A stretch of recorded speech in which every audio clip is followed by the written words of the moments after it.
स्वागत करीत आहे। आज मी तुम्हाला अशी एक रानभाजीची ओळख करून देणार आहे। त्या रानभाजीचे नाव आहे वास्ते किंवा हिला वायदे सुद्धा म्हणतात। तर ही रानभाजी बघा, हे बांबूच्या झाडाच्या कोंब आहेत हे, आणि पहिला पाऊस पडला तेव्हा हे कोंब उगवतात। तर हे कोंब बघा कसे आहेत।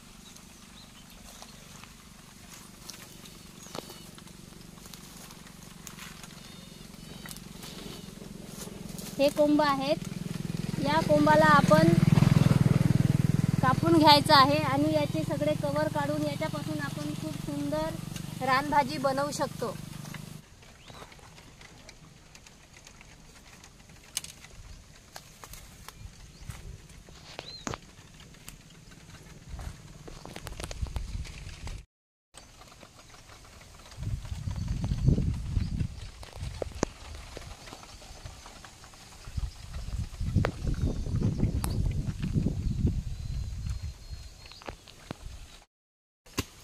श्री प्रफुल्ल पिंपळशेंडे राहणार सुरला यांच्या शेतातील हे बांबूचे झाड आहे आणि त्यांच्या बांबूच्या झाडाला हे नवीन कोंब आलेले आहेत। असे आपण कोंब सार्वजनिक ठिकाणचे तोडू नयेत। हे त्यांनी स्वतःच्या शेतातील झाड आहे म्हणून हे कोंब आम्ही तोडलेले आहेत। हे बघा, असे कोंब आता तोडलेले आहेत। याचे आपण कवर काढून याला छान धुवून घेऊ आणि याला चांगलं किसून त्याची आपण छान वडे आणि भाजी पण बनवता येते। हे बघा, हे ते बांबूचे कोंब आहेत। या रानभाजीला काही भागामध्ये वास्ते तर काही भागामध्ये वायदे म्हणतात। ही रानभाजी शरीरासाठी खूप पौष्टिक आहे आणि या रानभाजीचे खूप छान वडे तयार होतात आणि भाजी पण खूप सुंदर लागते।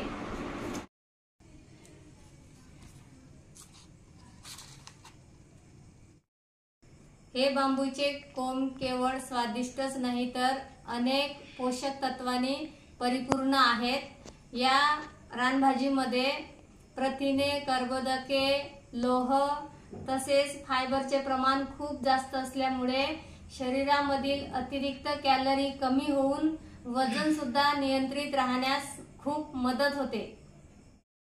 या बांबूच्या कोंबामध्ये असलेले फायटोस्टेरॉल्स आणि असंपृक्त फॅट्स शरीरातील कोलेस्ट्रॉलची पातळी सुद्धा कमी करतात। त्यामुळे हृदयरोगाचा धोका सुद्धा कमी होतो। या रानभाजीमध्ये असलेले जीवनसत्व झिंक, पोटॅशियम, सेलेनियम यामुळे सुद्धा शरीराची रोगप्रतिकार शक्ती वाढण्यास मदत होते आणि यामध्ये असलेल्या कॅल्शियममुळे शरीरातील हाडे मजबूत होतात।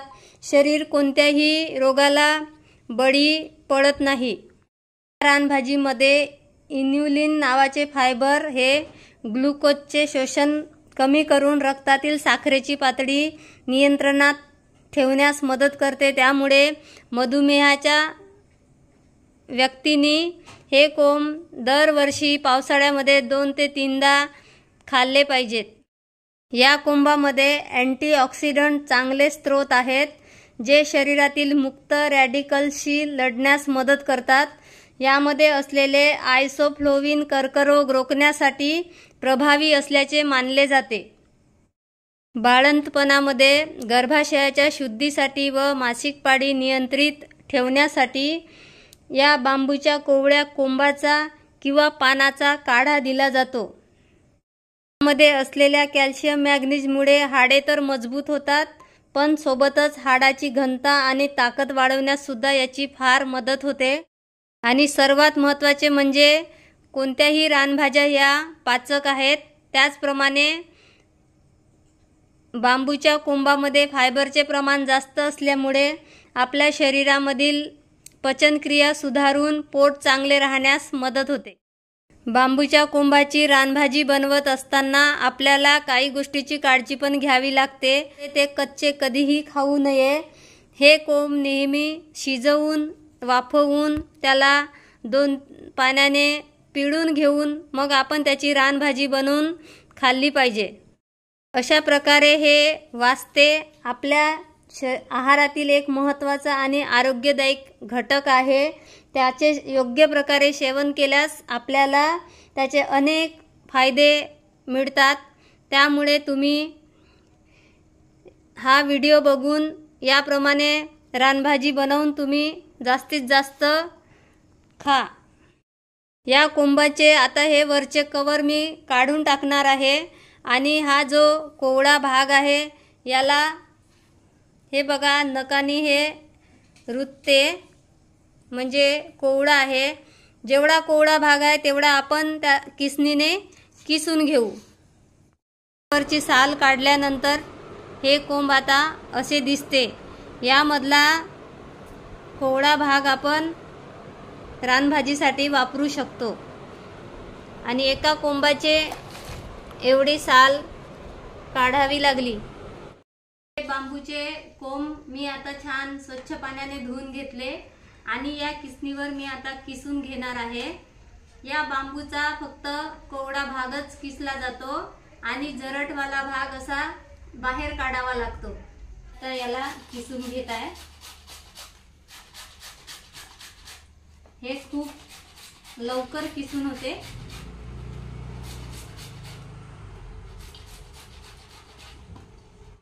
हे बघा बांबूच्या कोंबाचा आता एवढा किस निघालेला आहे आणि एवढा जरट कोंब बाजूला केलेले आहेत। या बांबूच्या किसाला मी आता कुकरमध्ये घातलं आणि यामध्ये 2 लोटे पाणी घातलं आणि आता मी याला 4 शिट्ट्या काढून घेणार आहे।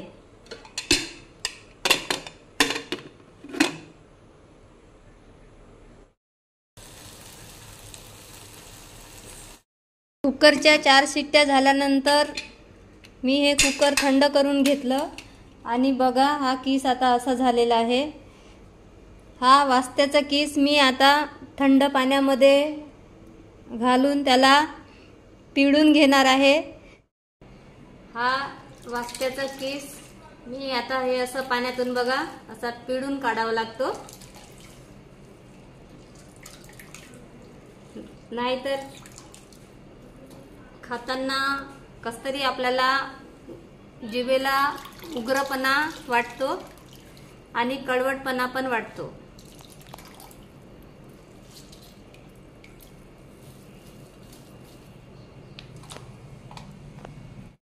या वास्त्याच्या किसापासून मी आता खूप छान कुरकुरीत खरपूस वडे बनवून घेणार आहे।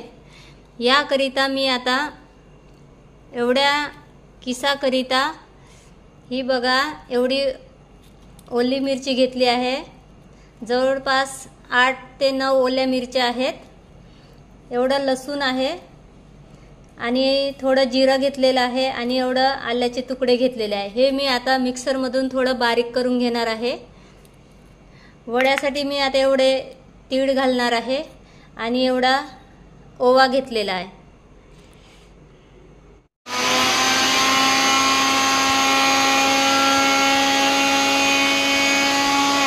वास्त्याचा किस पिळल्यानंतर यामध्ये मी आता ही बघा छोटी वाटी आहे, या वाटीने मी आता 2 वाट्या तांदळाचं पीठ घालत आहे।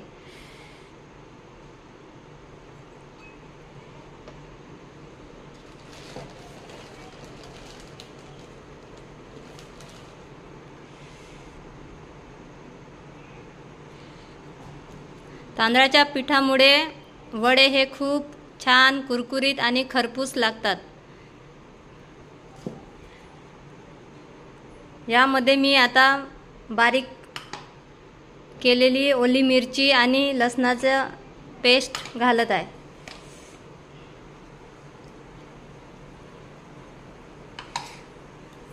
हे बघा ओवा छान धुवून घेतलेला आहे। वडे कचकच लागू नये म्हणून ओवा धुवून यामध्ये घालत आहे।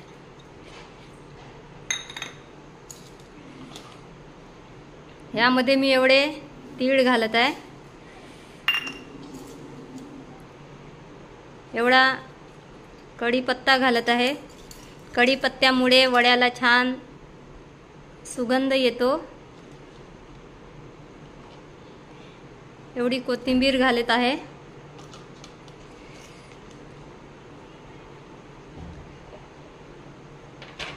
आणि यामध्ये मी आता अर्धा चमचा हळद घालत आहे।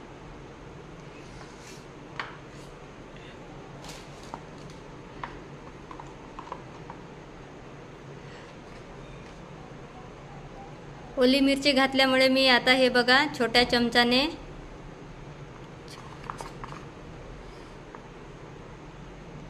दोन चम्मच लाल तिखट घातलेला आहे आणि आता चवीपुरतं मीठ घालत आहे।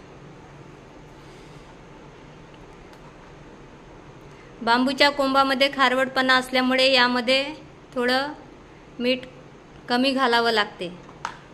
आता हे मी सर्व मिश्रण एकजीव करून घेणार आहे।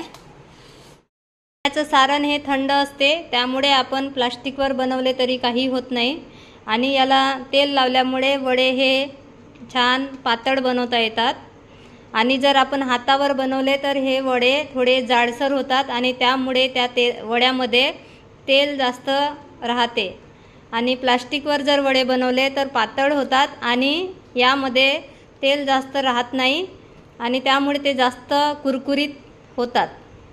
आता मी हे वडे तेल छान गरम झालं आहे यामध्ये टाकणार आहे आणि याला छान खरपूस होईपर्यंत तळणार आहे।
हे वडे खूप पौष्टिक आहेत आणि खायला पण खूप सुंदर लागतात।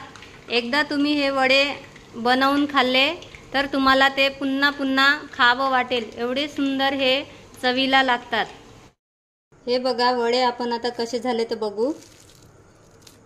बघा हे किती सुंदर झाले आणि हे असे कुरकुरीत झाले बघा, छान तुटत आहेत। याची मी आता टेस्ट करून बघते।